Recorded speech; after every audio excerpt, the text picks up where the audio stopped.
Natural Science Seminar for the month of November, and we're very fortunate to have students who have experienced research at other institutions. So as you probably know, we do have opportunities for you to conduct research here at Spring Arbor. Especially you could work for Dr. Wyman, for example, or you could work with Dr. Kunzelman doing demonstrations, chemical demonstrations. You could work for me doing some chemical research to make new compounds that no one's ever seen before. Well, at least an undergraduate hasn't seen before. And if you worked for Dr. Baratovich, you could stuff supplements down people's throats and then laugh at them. I don't know. I mean, he does supplemental work and he does some other stuff too. So those are opportunities on campus, but today is about doing something with the summer that is over and above flipping burgers. Now, that sounds like I'm putting everybody down who works at McDonald's in the summer. That's not true. You got to make money, but the cool thing about some of these off-campus opportunities is you can make money while you're building your science resume. At McDonald's, you can make money, and it's real money, but you can't build your science resume at McDonald's. Science people hiring you after your Spring Arbor experience, they're not going to care about your experience at McDonald's. So you got your money, and that's all you get. So thinking out of the box in terms of making money in the summer might be a good thing to consider. And this can apply to health careers people in the nursing program, and if you're pre-med or pre-PA or pre-PT or whatever other acronym you want to go with, because biologists love acronyms, then you can get that experience, but you've got to work at it. And I'm thinking that the students who are presenting today are going to explain, at least somewhat, how they found these wonderful opportunities. Because it wasn't really easy, although I know you had some connections. That's good. So we're first going to hear from Josie Niebuhr, and then we're going to hear from Elizabeth Brueggemann. They did very different things. They went to very different places. But I want you to see yourself in 2 or 3 years. That's why we're having this done. This is not about how awesome they are, although they are awesome, but it's also about, yes, I know you're not there yet, but you can get there, because 2 years ago, you were in their chairs, right? You were freshmen, terrified first semester about all those yucky science guys and how awesome and fearsome they were. We really weren't that bad 2 years ago, and we're still not that bad, okay? But you will be changing a lot, and we'll change a lot less. That's just the way it is, because we're freaking old. Really old. We're not going to change very much, but you guys are going to change a lot. So, that's enough. We've got Josie, can you give it first, and Elizabeth, so go ahead.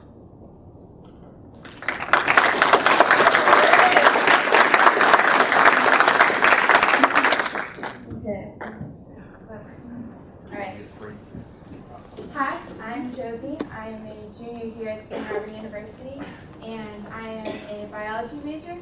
And today I am going to talk to you about the research that I did conduct this summer. And that actually was here at Spring Arbor, but I do hope this next summer. I'm sorry. It's okay. I hope this next summer to get a program. And Liz actually did go somewhere else, and she'll talk to you about that. But I'm going to talk to you about the research I did this summer, the current projects, and also my future goals, what I'm thinking after I graduate.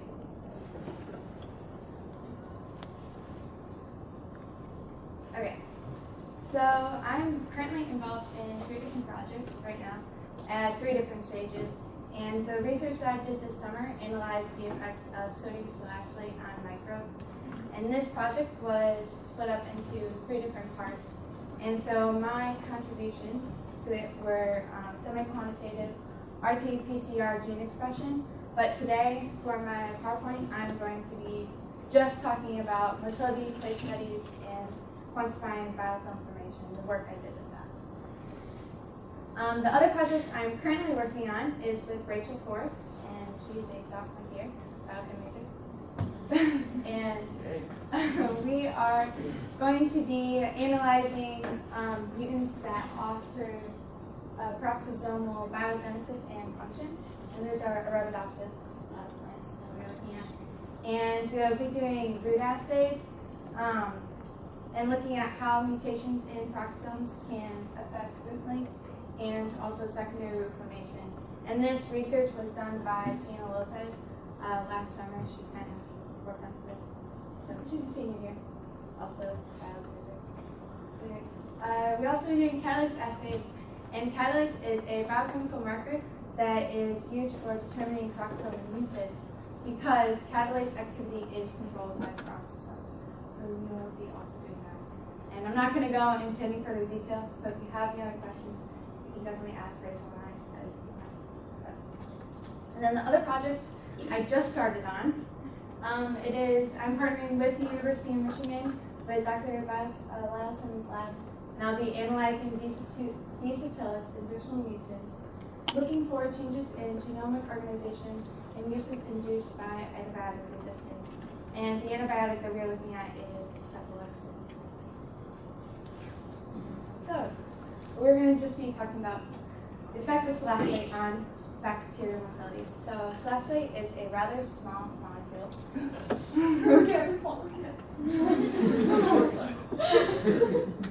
It is used in both cellular pathways and signaling, and it is found in both prokaryotes and eukaryotes, and is actually used as a baseline in aspirin and Tylenol. And also we chose sodium salicylate.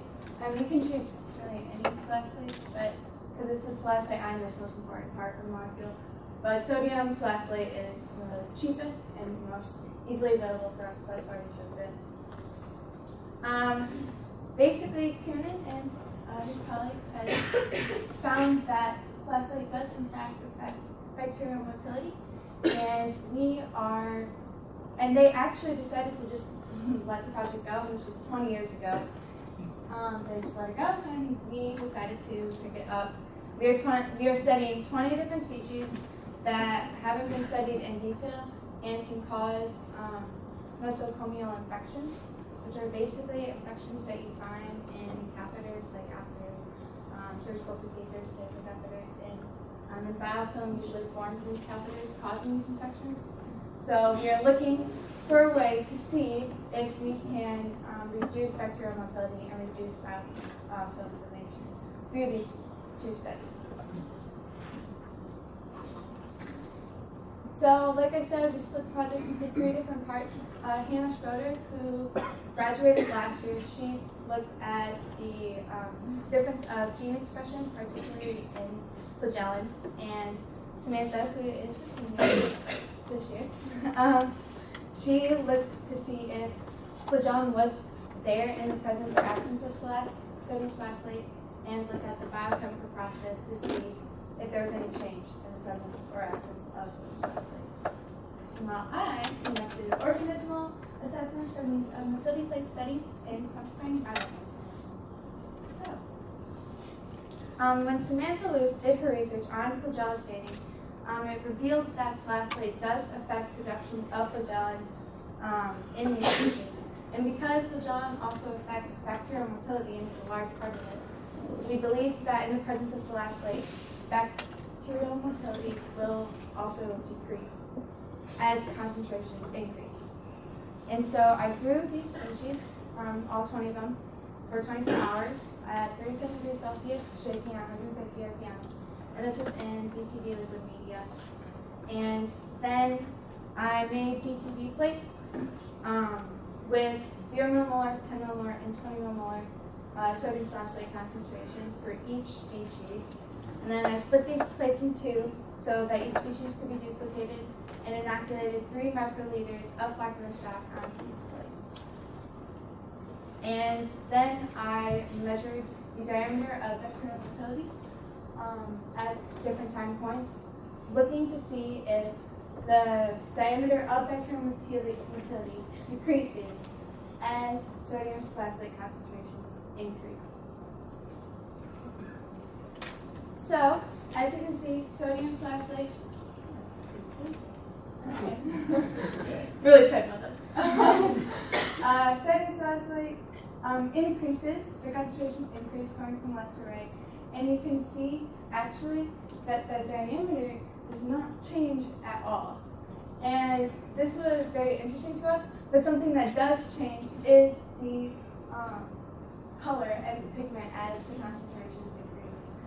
And I did 2 more species because I also wanted to show that it's not even just the color, but even when it is a transparent color, it's still a brighter hue, I guess. And we thought that measuring the diameter of bacterial motility would be a more constant variable, but in fact, we actually think pigment might be a better variable to look at. So, what is biofilm? I don't know if all of you know, but biofilm is bacteria that can adhere to the surface and adhere to themselves. And it is largely due to flagella of bacteria species anchoring onto a substrate and anchoring onto each other. And like I said, Samantha did already determine that flagella production is affected by salicylate. So maybe salicylate can affect biofilm formation. And that was kind of our thought process going into this. And so I took these same 20 species that I used in the motility plate study and cultured them the exact same way. And then I diluted these species in new fresh BTB media. And this was now I did it in different concentrations with sodium salicylate. And this incubated for 24 hours again at 37 degrees Celsius. And we chose 100 millimolar for this study, mostly because the literature says that's what they did, but also to show that there really isn't much of a decrease in biofilm formation between 20 millimolar and 100 millimolar. I also had a positive control, P-origanosa, positive control, and I'll kind of show that a little later, and each species had 4 replicates. So after incubating for 24 hours, we then took the bacteria and dumped it and washed with DI water, and then added 0.1% crystal violet and let it sit for 15 minutes. And during this portion, the crystal violet adheres to whatever biofilm is present, and after that it is washed off and let to dry for at least 3 hours. And so there's some crystal violet that is still adhered to the well, and you can actually see it, and I'll show a picture of that. So after 3 hours, you add 30% acetic acid to solubilize the crystal violet that is in the well, and you let it sit for 15 minutes, and then you are transferring the well contents to a new fresh well on the microplate, and then we put it in the microplate reader, and it is analyzed at 550 nanometers. And we chose 550 because the color purple is most abundantly absorbed at 550 nanometers. So, in summary, because that was a lot of information, the more bacteria that grows and adheres to the well, the better the biofilm formation. And the better the biofilm formation, the more crystal violet will show and stick to the well. And the more the crystal violet is, the higher the absorbance level will be. So I wanted to show you these plates. As it's kind of hard to see through here, but mostly because of the background. But these, if you trust me, are the crystal violet is a lot darker in those, and so a better biofilm was then formed in the 0 millimolar than they were in the 100 millimolar sodium salicylate. And I also wanted to show that this is P-origanosa, and for some unknown reason, salicylate does not affect the production of flagella in P-origanosa, and we don't know why. And this is a problem because it is one of the most common nosocomial infections that are found in catheters. However, it makes for a great positive control for my project. So. Now, this is a ton of data, but basically all of the highlighted columns follow the expected trend that as sodium salicylate increases, and you can see the different concentrations, as those increase, you should see a decrease in absorbance level. And I will show you a graph in just a second that will close up just on one of these. But I also, you can see P. ruginosa is not highlighted, and we also had a water control. And 14 of our 20 species actually did follow this trend, so that was super exciting. All this work wasn't for nothing. And this is actually, all this information is the averages of 3 trials that I did. So, yeah. This shows you the decline in absorbance level as sodium concentrations increase, and you can compare that to that of P. ruginosa, and you can see, while there is still a slight difference, and actually all my trials did have a slight difference of P. ruginosa as concentrations increase, but you can definitely see that there's a large difference between S. flexneri and P. ruginosa. So conclusions. The diameter of vector motility was actually an inconsistent variable when pigment change was not, and we actually want to do a future project using the UV vis and looking and determining the absorption spectrum and identity of these pigments. And then, so lastly, it does induce decrease bioconformation for 14 out of our 20 species. So, and both of these projects will be turned into labs and used for microbes. So if you're in microbiology next spring, you'll be also doing these labs. So what is next for me? Like I said, next summer I do want to apply for an REU or CERT program, and Liz can kind of talk to you more about what all that involves, but it's very, very exciting. So. And also, I will be presenting the Arabidopsis project with Rachel in June, this next coming June, in Hawaii. Aww. That is one of the perks of doing research is you do get to present your projects in pretty cool places. So, all the Orgo students went last December to Not all of the Orgos. Okay, so the students actually did their research. Yes. They worked hard, just like you have worked. So most likely after I graduate here, I want to become a lab tech. And while graduate school is always an option, I'm not quite sure if I want to go right away or go later on in my life. But yeah, that's kind of what I'm thinking. So I want to thank the Departments of Biology and Chemistry for their equipment and also support in being able to use their labs. The Simmons Lab at University of Michigan for partnering me with the Piece of Hills project. Dr. Martin for being a pretty great mentor. And then all my research girls, Hannah and Karen, they both graduated last year, but they really helped me at the beginning when I first started doing research. And then Sienna, Sam, and Rachel, who are both still here, and doing a great job. And then Kathy, she was great this summer.